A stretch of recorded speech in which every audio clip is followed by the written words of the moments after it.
अस्सलाम वालेकुम, मेरा नाम नुमान चौधरी है और आज की वीडियो में बेसिकली हम एक नया टॉपिक शुरू करने वाले हैं।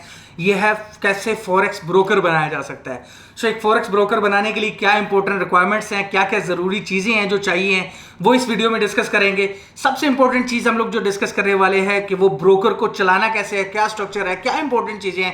इस वीडियो को मैं ज़रा शॉर्ट तरीके से मैनेज करूंगा, लेकिन कोशिश करूंगा कि इसकी पूरी डिटेल वीडियो भी बनाऊं हर चीज़ की, हर टॉपिक के ऊपर, ताकि मजीद ज़्यादा डिटेल आपके साथ क्लियर हो सके। अगर आप सोच रहे हैं कि आपको फॉरेक्स ब्रोकर बनाना है या स्टॉक ब्रोकर बनाना है, लॉन्च करना है कुछ ऐसा सेटअप, तो ये बेहतरीन सोल्यूशन हो सकता है आपके नॉलेज के लिए और आपको नॉलेज दे सकता है प्रॉपर्ली कि आपको प्रॉपर्ली क्या क्या स्टेप्स फॉलो करने हैं।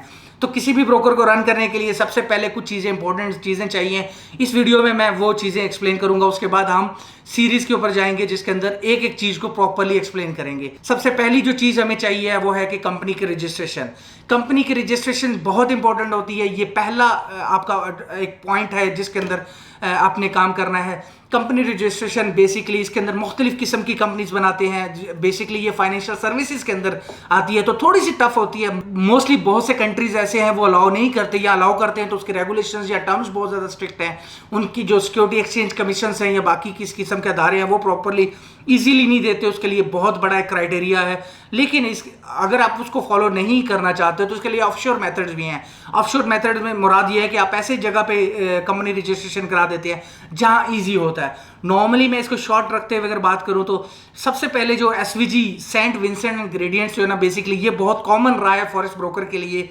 ये बहुत कॉमन एक एरिया रहा है जहां पर फॉरेक्स कंपनी रजिस्टर होती थी।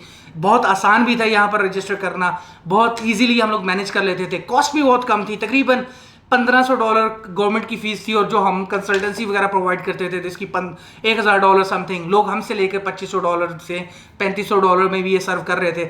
ईयरली इसकी जो पर एनम कॉस्ट है वो भी तकरीबन $2500 के करीब है जो एनुअल रिन्यूअल था। लेकिन एसवीजी ने अब थोड़ी सी स्ट्रिक्टनेस लगाई है, थोड़े से रूल सख्त किए हैं, तो ज़रा इजीली नहीं बनता। तो ये तो है रूल नंबर या एक चीज़ नंबर पहली जो है जो आपकी कंपनी रजिस्ट्रेशन चाहिए। दूसरे नंबर के ऊपर जो आता है वो है लाइसेंस। एक कंपनी रजिस्ट्रेशन करने के लिए आपको लाइसेंस चाहिए। नॉर्मली बहुत से ऐसे प्लेटफॉर्म्स हैं जहां लाइसेंस की रिक्वायरमेंट नहीं है, लेकिन फिर भी अगर लाइसेंस हो जाता है तो ये बड़ा एक बेहतरीन ऑप्शन हो सकता है। जब हम लाइसेंस की बात करते हैं तो लाइसेंस बड़ा इंपॉर्टेंट इसलिए होता है, आपको मैं सादा लफ्जों में एग्जांपल दे देता हूँ। कंपनी रजिस्ट्रेशन जो है वो आपकी बेसिकली आपकी गाड़ी का, जिसका अगर हम गाड़ी की एग्जांपल लें तो गाड़ी को आपने अपने नाम पे करवा लिया, ये होगी कंपनी रजिस्ट्रेशन। ठीक है। दूसरा है लाइसेंस। उसको लाइसेंस टू ऑपरेट, उसको ऑपरेट करने का लाइसेंस आपके पास है कि नहीं है।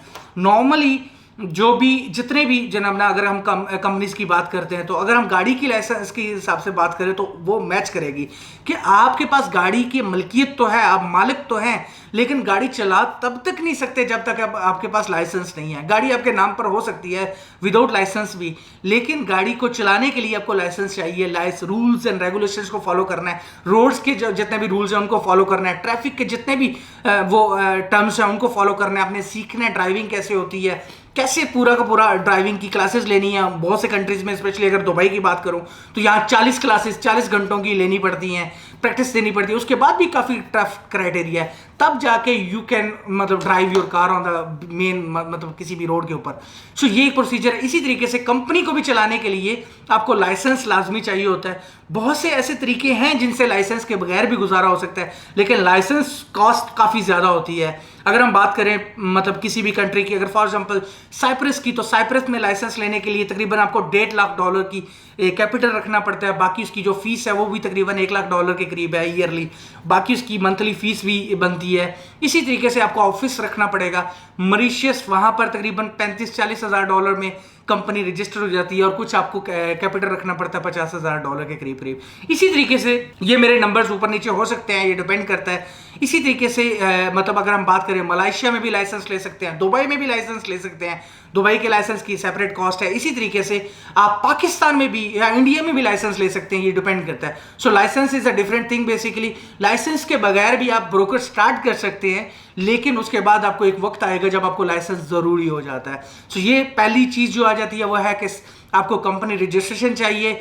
एसवीजी में, सेंट विंसेंट में कंपनी रजिस्ट्रेशन कर सकते हैं, यूके में कंपनी रजिस्ट्रेशन कर सकते हैं, यूएस में भी कर सकते हैं, कुछ प्लेटफॉर्म के साथ काम कर सकते हैं आप। इसी तरीके से आप किसी भी ऑफशोर कंट्री में, बलीज के अंदर, बेसिकली कोमोरोस के अंदर, आप सेशल्स के अंदर, आप मलेशिया के अंदर लेबन कंपनी बना के आप रजिस्टर कर सकते हैं। तो ये लीगल प्रोसेस आप फॉलो करते हुए बेसिकली आप अपनी कंपनी को रजिस्टर करके आगे बढ़ सकते हैं। ये है फॉरेक्स ब्रोकर की पहला स्टेप।